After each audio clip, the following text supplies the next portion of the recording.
Hey guys, Sam from Manfa's Makes. Happy Sunday. So you have probably figured out that I have batch recorded again because I am in the same clothes, but that is sometimes what I need to do in order to get you your daily content, so I hope you don't mind. I do change my clothes regularly and I do wash. It's just I sometimes make 3 or 4 videos on the same day. Okay, so welcome back to all my returners and hi to any newbies. It is great to see each and every one of you. If you are new here, on a Saturday and a Sunday, I read stories from this book here, which is Grimm's Complete Fairy Tales. Just a little disclaimer, guys, I am literally just reading the words off the page as the author wrote them. I am not saying that I condone, support, or share some of the opinions or themes within this book. I am literally just reading you the stories, as I know some of you like to listen to an audiobook while you craft. There is a complete playlist of this on my channel, and I have also read The Wizard of Oz as well, but there is lots of other crochet content, other yarn content, and a few other bits and pieces sprinkled in along the way, so please do have a good look around my playlists and see if there is some content for you. So, because it's Sunday and because, you know, it's normally the day for people to get stuck in with their crafts. Not for me. I normally work on Sundays. I hope you are getting a lot of work done, and hopefully while you're listening to me you get a little bit more progress made. So shall we make a start? I am popping the book down on my table and I will be looking down at the book and reading. There is absolutely no need for you to watch the screen, as I'm not showing anything or doing anything interesting other than reading. So craft away, my lovelies, and let's get a few stories done today, shall we? So we are starting today on story 133, which is The Shoes That Were Danced to Pieces. There was once upon a time a king who had 12 daughters, each one more beautiful than the other. They all slept together in one chamber, in which their beds stood side by side, and every night when they were in them the king locked the door and bolted it. But in the morning, when he unlocked the door, he saw that their shoes were worn out with dancing, and no one could find out how that had come to pass. Then the king caused it to be proclaimed that whosoever could discover where they danced at night should choose one of them for his wife and be king after his death, but that whosoever came forward and had not discovered it within 3 days and nights should have forfeited his life. It was not long before a king's son presented himself and offered to undertake the enterprise. He was well received, and in the evening was led into a room adjoining the princess's sleeping chamber. His bed was placed there, and he was to observe where they went and danced, and in order that they might do nothing secretly or go away to some other place, the door of their room was left open. But the eyelids of the prince grew heavy as lead, and he fell asleep, and when he awoke in the morning all 12 had been to the dance, for their shoes were standing there with holes in the soles. On the second and third nights it fell out just the same, and then his head was struck off without mercy. Many others came after this and undertook the enterprise, but all forfeited their lives. Now it came to pass that a poor soldier who had a wound and could serve no longer found himself on the road to the town where the king lived. There he met an old woman who asked him where he was going. "I hardly know myself," answered he, and added in jest, "I had half a mind to discover where the princesses danced their shoes into holes and thus become king." "That is not so difficult," said the old woman. "You must not drink the wine which will be brought to you at night, and must pretend to be sound asleep." With that she gave him a little cloak and said, "If you put that on you will be invisible, and then you can follow the 12. When the soldier had received this good advice, he went into the thing in earnest, took heart, went to the king, and announced himself as a suitor. He was as well received as the others, and royal garments were put upon him. He was conducted that evening at bedtime into the antechamber, and as he was about to go to bed, the eldest came and brought him a cup of wine, but he had tied a sponge under his chin and let the wine run down into it without drinking a drop. Then he lay down, and when he had lain a while he began to snore, as if in the deepest sleep. The 12 princesses heard that and laughed, and the eldest said he too might as well have saved his life. With that they got up, opened wardrobes, presses, cupboards, and brought out pretty dresses, dressed themselves before the mirrors, sprang about, and rejoiced at the prospect of the dance. Only the youngest said, "I know not how it is, you are very happy, but I feel very strange. Some misfortune is certainly about to befall us." "You are a goose who are always frightened," said the eldest. "Have you forgotten how many kings' sons have already come here in vain? I had hardly any need to give the soldier a sleeping potion. In any case, the clown would not have awakened." When they were all ready, they looked carefully at the soldier, but he had closed his eyes and did not move or stir, so they felt themselves quite secure.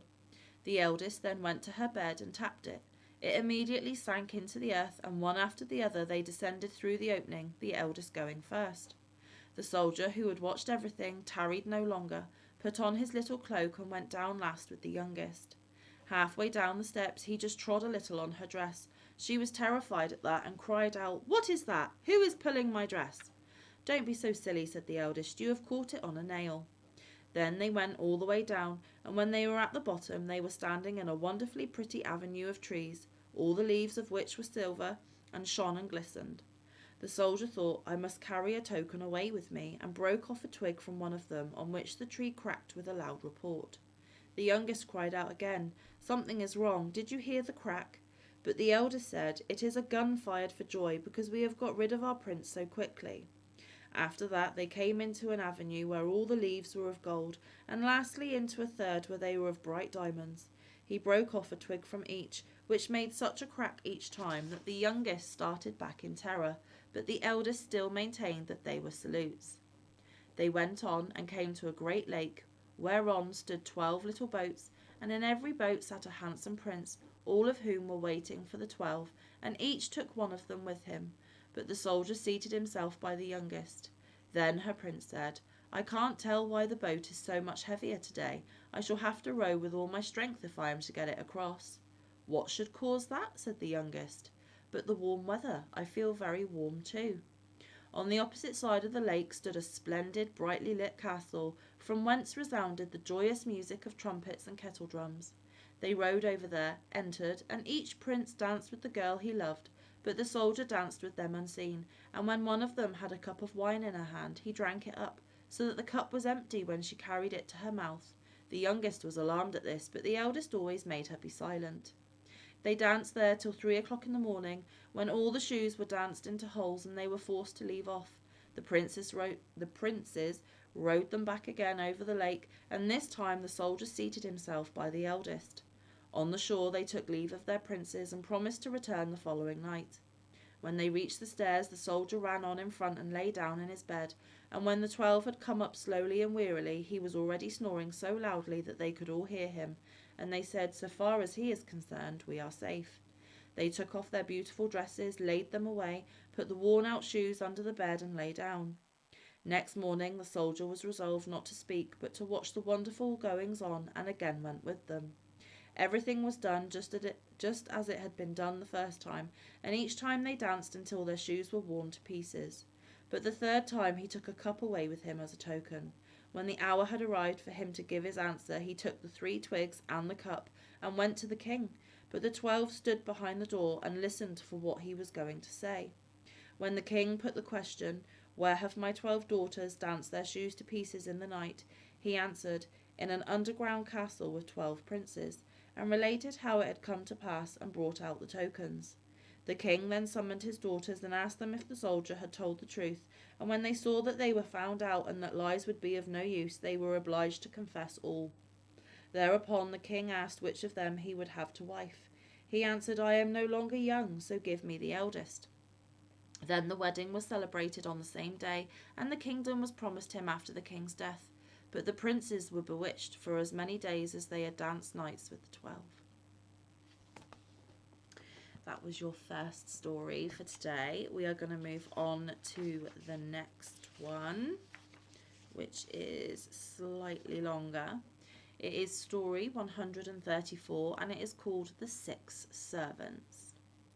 Long ago there lived an aged queen who was a sorceress, and her daughter was the most beautiful maiden under the sun. The old woman, however, had no other thought than how to lure mankind to destruction, and when a wooer appeared, she said that whosoever wished to have her daughter must first perform a task or die. Many had been dazzled by the daughter's beauty, and had actually risked this, but they never could accomplish what the old woman required them to do, and so no mercy was shown. They had to kneel down, and their heads were struck off. A certain king's son, who had also heard of the maiden's beauty, said to his father, "Let me go there. I want to demand her in marriage." "Never," answered the king. "If you were to go, it would be going to your death." On this the son lay down and was sick unto death, and for 7 years he lay there, and no physician could heal him. When the father perceived that all hope was over, with a heavy heart he said to him, "Go there and try your luck, for I know no other means of curing you." When the son heard that, he rose from his bed and was well again, and joyfully set out on his way. And it came to pass that as he was riding across a pasture, he saw from afar something like a great heap of hay lying on the ground, and when he drew nearer he could see that it was the stomach of a man who had laid himself down there, but the stomach looked like a small mountain. When the fat man saw the traveller, he stood up and said, "If you are in need of anyone, take me into your service." The prince answered, "What can I do with such a great big man?" "Oh," said the stout one, "this is nothing when I stretch myself out well. I am 3,000 times fatter." "If that's the case," said the prince, "I can make use of you. Come with me." So the stout one followed the prince, and after a while they found another man who was lying on the ground with his ear laid to the turf. "What are you doing there?" asked the king's son. "I am listening," replied the man. "What are you listening to so attentively?" "I am listening to what is just going on in the world, for nothing escapes my ears. I even hear the grass growing." "Tell me," said the prince, "what you hear at the court of the old queen, who has the beautiful daughter." Then he answered, "I hear the whizzing of the sword that is striking off a wooer's head." The king's son said, "I can make use of you. Come with me." They went onwards, and then saw a pair of feet lying, and part of a pair of legs, but could not see the rest of the body. When they had walked on for a great distance, they came to the body, and at last to the head also. "Why," said the prince, "what a tall rascal you are!" "Oh," replied the tall one, "that is nothing at all yet. When I really stretch out my limbs, I am 3,000 times as tall, and taller than the highest mountain on earth. I will gladly enter your service if you will take me." "Come with me," said the prince, "I can make use of you." They went onwards and found a man sitting by the road who had bound up his eyes. The prince said to him, "Have you weak eyes that you cannot look at the light?" "No," replied the man, "but I must not remove the bandage, for whatsoever I look at with my eyes splits to pieces. My glance is so powerful. If you can use that, I shall be glad to serve you." "Come with me," replied the king's son, "I can make use of you." They journeyed onwards and found a man who was lying in the hot sunshine, trembling and shivering all over his body, so that not a limb was still. "How can you shiver when the sun is shining so warm?" said the king's son. "Alack," replied the man, "I am of quite a different nature. The hotter it is, the colder I am, and the frost pierces through all my bones, and the colder it is, the hotter I am. In the middle of ice I cannot endure the heat, nor in the middle of fire the cold." "You are a strange fellow," said the prince, "but if you will enter my service, follow me." They travelled onwards and saw a man standing who made a long neck and looked about him, and could see over all the mountains. "What are you looking at so eagerly?" said the king's son. The man replied, "I have such sharp eyes that I can see into every forest and field and hill and valley all over the world." The prince said, "Come with me if you will, for I am still in want of such a person." And now the king's son and his 6 servants came to the town where the aged queen dwelt. He did not tell her who he was, but said, "If you will give me your beautiful daughter, I will perform any task you set me." The sorceress was delighted to get such a handsome youth as this into her net, and said, "I will set you 3 tasks, and if you are able to perform them all, you shall be husband and master of my daughter." "What is the first to be?" "You shall fetch me my ring, which I have dropped into the Red Sea." So the king's son went home to his servants and said, "The first task is not easy. A ring is to be got out of the Red Sea. Come, find some way of doing it." Then the man with the sharp sight said, "I will see where it is lying," and looked down into the water and said, "It is sticking there on a pointed stone." The tall one carried them there and said, "I would soon get it out if I could only see it." "Oh, is that all?" cried the stout one, and lay down and put his mouth to the water, on which all the waves fell into it just as if it had been a whirlpool, and he drank up the whole sea till it was as dry as a meadow. The tall one stooped down a little and brought out the ring with his hand. Then the king's son rejoiced when he had the ring, and took it to the old queen. She was astonished and said, "Yes, it is the right ring. You have safely performed the first task, but now comes the second. Do you see the meadow in front of my palace? 300 fat oxen are feeding there, and these must you eat, skin, hair, bones, horns, and all. And down below in my cellar lie 300 casks of wine, and these you must drink up as well. And if one hair of the oxen or one little drop of the wine is left, your life will be forfeited to me." "May I invite no guests to this repast?" inquired the prince. "No dinner is good without some company." The old woman laughed maliciously and replied, "You may invite one for the sake of companionship, but no more." The king's son went to his servants and said to the stout one, "You shall be my guest today, and shall eat your fill." Hereupon the stout one stretched himself out and ate the 300 oxen without leaving one single hair, and then he asked if he was to have nothing but his breakfast. He drank the wine straight from the casks without feeling any need of a glass, and he licked the last drop from his fingernails. When the meal was over, the prince went to the old woman and told her that the second task also was performed. She wondered at this and said, "No one has ever done so much before, but one task still remains." And she thought to herself, "You shall not escape me, and will not keep your head on your shoulders." "This night," said she, "I will bring my daughter to you in your chamber, and you shall put your arms round her, but when you are sitting there together, beware of falling asleep. When 12 o'clock is striking, I will come, and if she is then no longer in your arms, you are lost." The prince thought, "The task is easy. I will most certainly keep my eyes open." Nevertheless, he called his servants, told them what the old woman had said, and remarked, "Who knows what treachery lurks behind this? Foresight is a good thing. Keep watch and take care that the maiden does not go out of my room again." When night fell, the old woman came with her daughter and gave her into the prince's arms, and then the tall one wound himself round the two in a circle, and the stout one placed himself by the door so that no living creature could enter. There the two sat, and the maiden spoke never a word, but the moon shone through the window on her face, and the prince could behold her wondrous beauty. He did nothing but gaze at her, and was filled with love and happiness, and his eyes never felt weary. This lasted until 11 o'clock, when the old woman cast such a spell over all of them that they fell asleep, and at the self same moment the maiden was carried away. Then they all slept soundly until 11:45, when the magic lost its power, and all awoke again. "Oh, misery and misfortune!" cried the prince. "Now I am lost." The faithful servants also began to lament, but the listener said, "Be quiet, I want to listen." Then he listened for an instant and said, "She is on a rock, 300 leagues from hence, bewailing her fate. You alone, tall one, can help her. If you will stand up, you will be there in a couple of steps."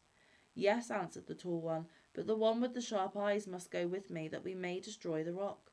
Then the tall one took the one with bandaged eyes on his back, and in the twinkling of an eye they were on the enchanted rock.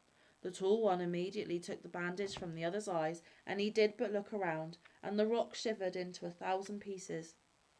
Then the tall one took the maiden in his arms, carried her back in a second, then fetched his companion with the same rapidity, and before it struck 12 they were all sitting as they had sat before, quite merrily and happily. When 12 struck, the aged sorceress came stealing in with a malicious face which seemed to say, "Now he is mine," for she believed that her daughter was on the rock 300 leagues off. But when she saw her in the prince's arms, she was alarmed and said, "Here is one who knows more than I do." She dared not make any opposition, and was forced to give him her daughter. But she whispered in her ear, "It is a disgrace to you to have to obey common people, and that you are not allowed to choose a husband to your own liking." On this the proud heart of the maiden was filled with anger, and she plotted revenge. Next morning she caused 300 great bundles of wood to be tied together, and said to the prince that though the 3 tasks were performed, she would still not be his wife until someone was ready to seat himself in the middle of the wood and bear the fire. She thought that none of his servants would let themselves be burnt for him, and that out of love for her he himself would place himself upon it, and then she would be free.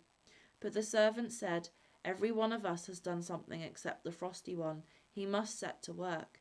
And they put him in the middle of the pile and set fire to it. Then the fire began to burn, and burnt for 3 days until all the wood was consumed. And when the flames had burnt out, the frosty one was standing amid the ashes, trembling like an aspen leaf, and saying, "I never felt such a frost during the whole course of my life. If it had lasted much longer, I should have been frostbitten." As no other pretext was to be found, the beautiful maiden was now forced to take the unknown youth as a husband. But when they drove away to church, the old woman said, I cannot endure the disgrace, and sent her warriors after them with orders to cut down all who opposed them and bring back her daughter. But the listener had sharpened his ears and heard the secret discourse of the old woman. What shall we do? Said he to the stout one. But he knew what to do, and spat out once or twice behind the carriage some of the sea water which he had drunk, and a great sea arose in which the warriors were caught and drowned.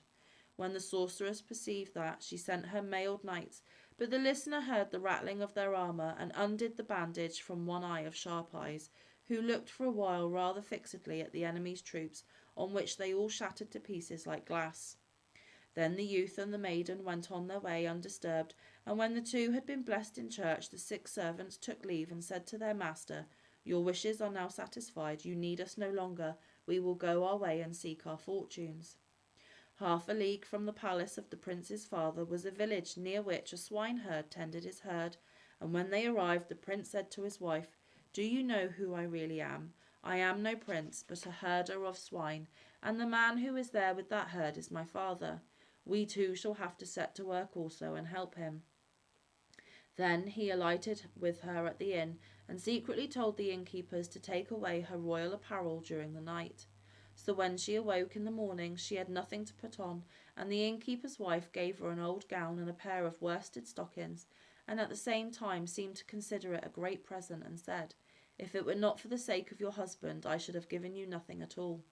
Then the princess believed that he really was a swineherd, and tended the herd with him, and thought to herself, I have deserved this for my haughtiness and pride. This lasted for a week, and then she could endure it no longer, for she had sores on her feet. And now came a couple of people who asked if she knew who her husband was. Yes, she answered, he is a swineherd, and has just gone out with cords and ropes to try to drive a little bargain. But they said, Just come with us, and we will take you to him. And they took her up to the palace, and when she entered the hall, there stood her husband in kingly raiment. But she did not recognize him until he took her in his arms, kissed her, and said, I suffered much for you, and now you too have had to suffer for me. Then the wedding was celebrated, and he who has told you all this wishes that he too had been present at it. Okay guys, I'm going to leave it there for today. I hope you have enjoyed listening. I hope the stories were a little bit more cheery today. I will of course be back with more stories next weekend. Tomorrow you can look forward to Magazine Monday. Tuesday and Wednesday are Happy Mail videos, one of which is stupendous. All Happy Mail is amazing, but one was completely unexpected. Thursday will be Tile of the Week Thursday, and Friday will be Crochet Catch Up until we're back at stories again. So lots to look forward on Manfa's Makes this week. I look forward to seeing you on all my videos, and until I see you again, stay safe, be kind, look after one another, get some good quality time in with your loved ones, and get some good quality crafting time in. I will see you in the next one or around the YouTube streets. Bye guys, love ya, happy Sunday.